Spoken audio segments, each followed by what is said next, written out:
I grew up on a farm in Kansas, and in the spring we would go out and plant various crops, soybeans, corn, milo, and then my mom would have us plant vegetables in the garden.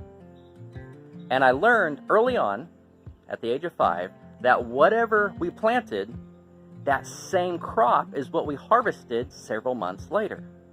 And there's a principle, in Galatians 6 talks about this, where you reap what you sow. And the Bible illustrates this principle many times. But essentially, the choices we make today are planting seeds. And those choices are going to bring a harvest. Good consequences or bad consequences. So where I'm going to be at spiritually in a year is based a large part on the choices I'm making today, every day. And the same thing applies to my marriage, my parenting, my work, my finances, my health. In the same way, where I'm at today spiritually, in my marriage, my parenting, finances, health, is in part due to the choices I've made in the past.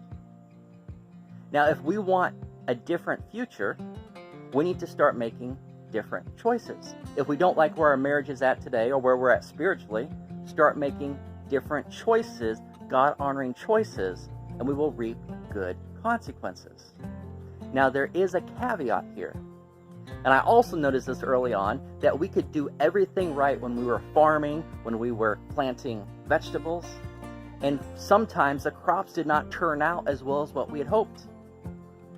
Nature and other things had an impact.